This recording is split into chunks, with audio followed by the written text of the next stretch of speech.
Wagwan YouTube. It's Naline, your Jamaican scholar, and today I am sharing the first in a series that I'm calling Mom Life, and this has everything and anything to do with millennial motherhood. So, what are we talking about today? Well, today I'm going to be talking about how I conceived naturally at 35 with PCOS, endometriosis, and fibroids while in a long distance marriage. Yes, it can be done. And so I'm going to be sharing some of the things that I did in order to conceive my son, who is today 12 weeks old.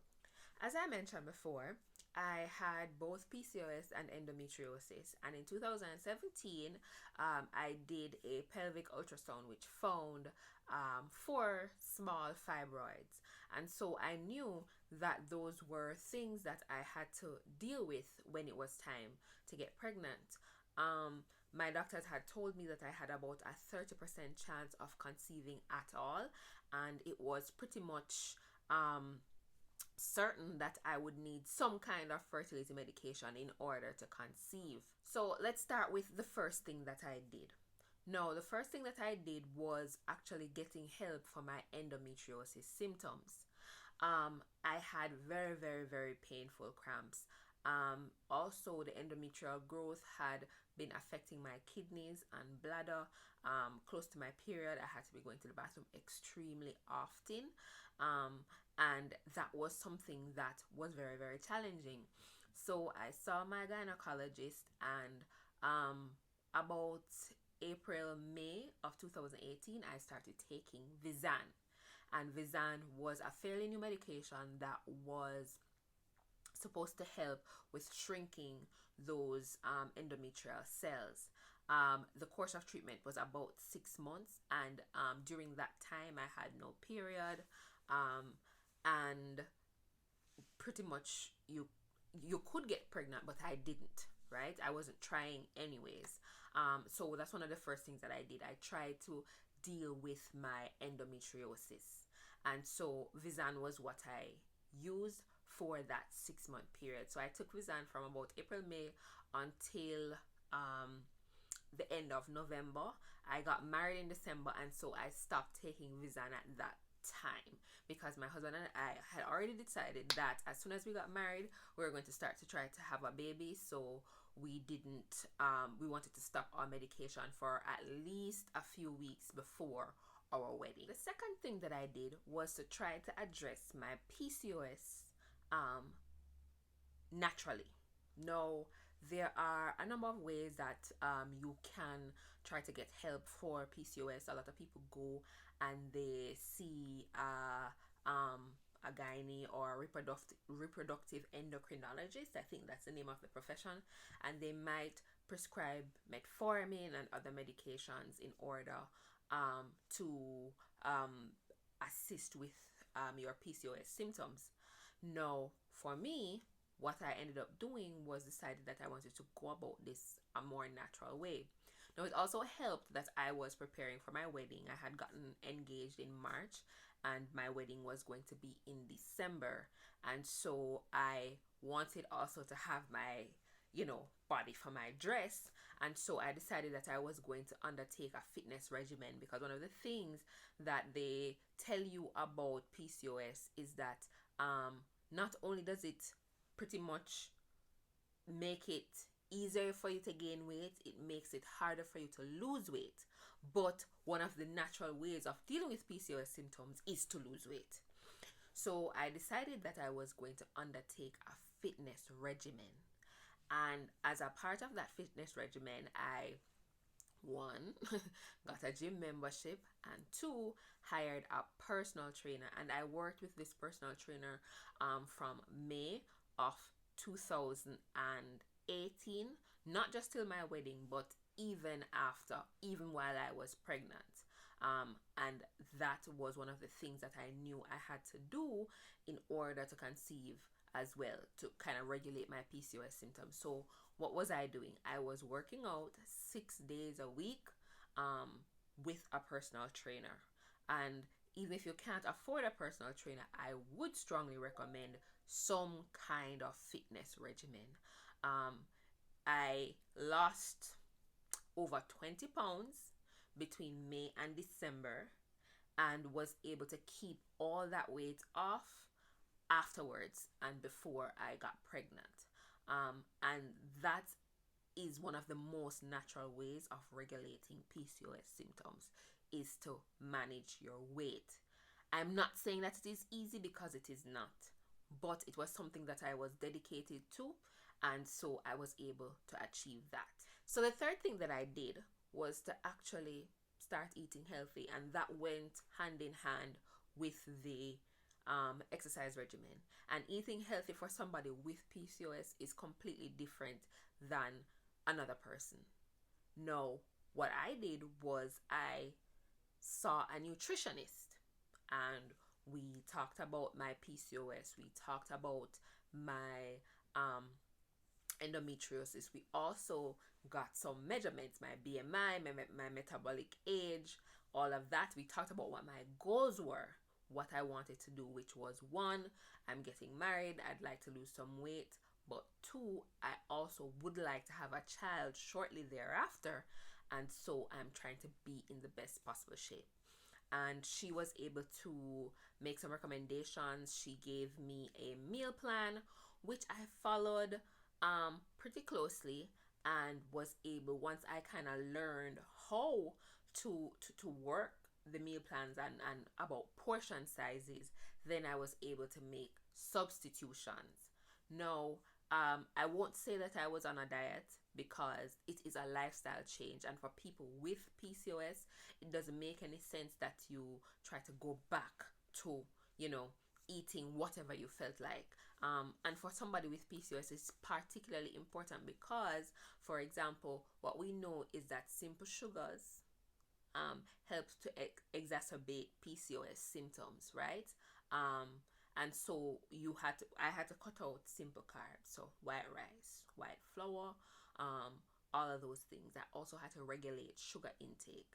And what I did in order to regulate sugar intake was to actually cut out all added sugar from my meals. So whether it's my drinks, and all of that. What I also had to do was to regulate my natural sugar intake, which means fruit. So I had to look now for fruits that had a lower sugar content, that were more tangy. So I was drinking mostly smoothies with blueberries and strawberries, much more tangy, right? Kale.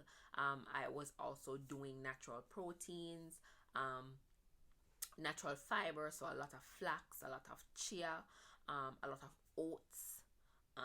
I was doing all of that, and so and that was a lifestyle change, something that I haven't gone back from. I still am doing those things even now, because the truth is, I don't want my PCOS symptoms to come back.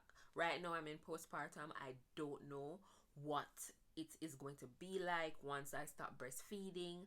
I don't know what my endometriosis symptoms are going to be like. I don't know what my PCOS symptoms are going to be like. But personally, I'm not doing anything to return to what I used to do back in 2018, before I started on this journey. So the fourth thing that I did was I started to take folic acid.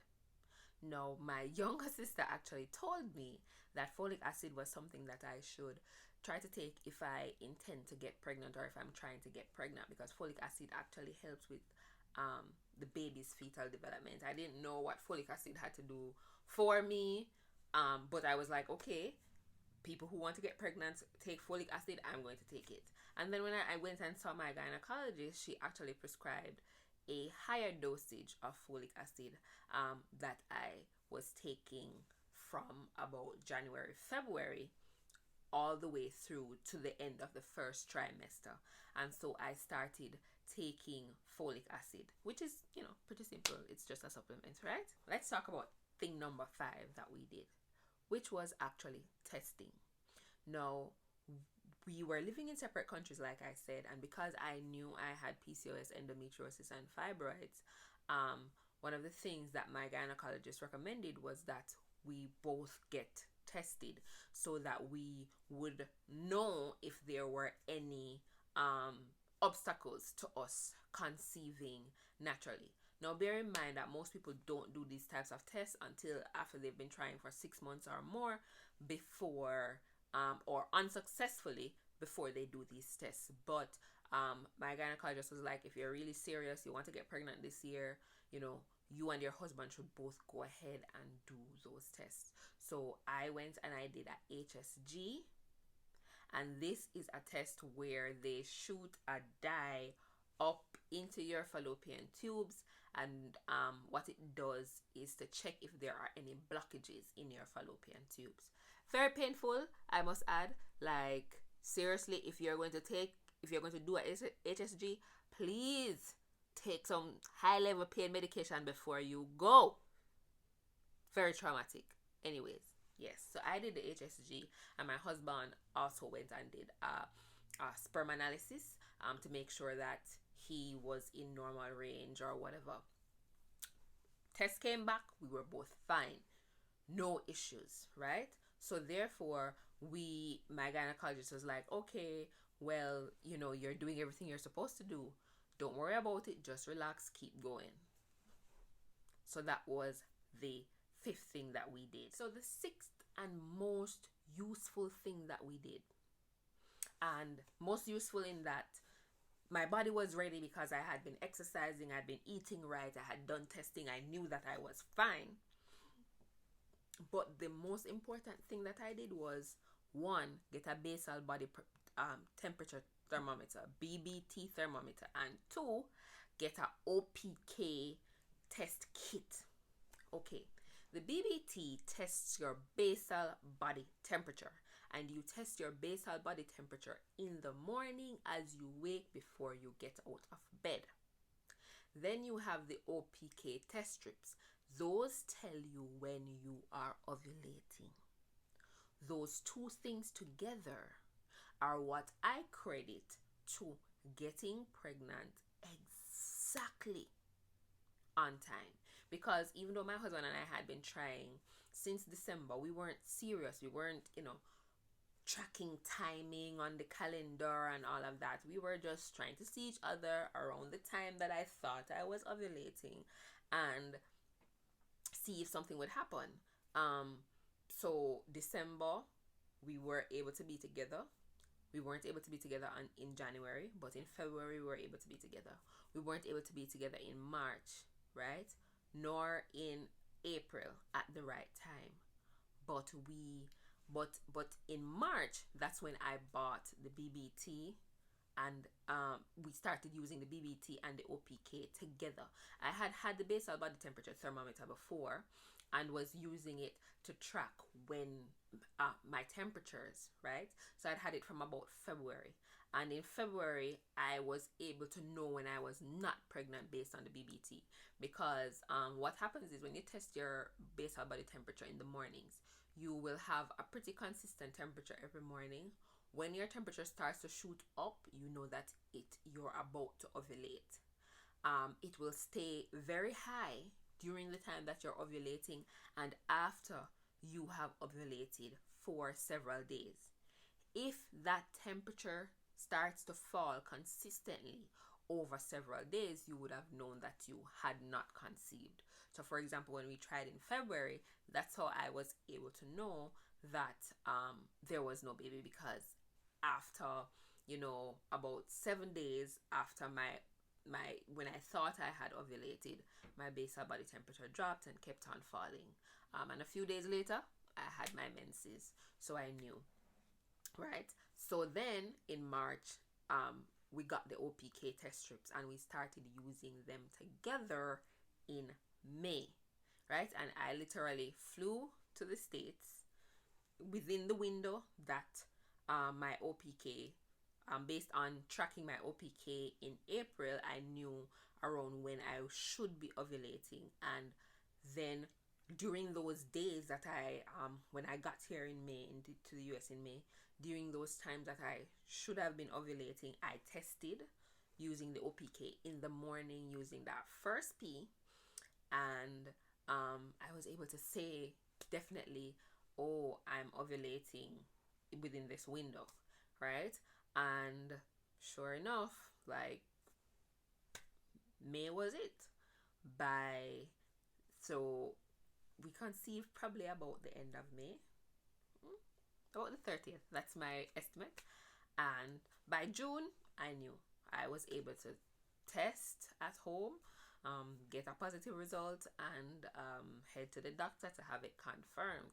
So those are the ways that I was able to conceive naturally, even though we were living in two different countries.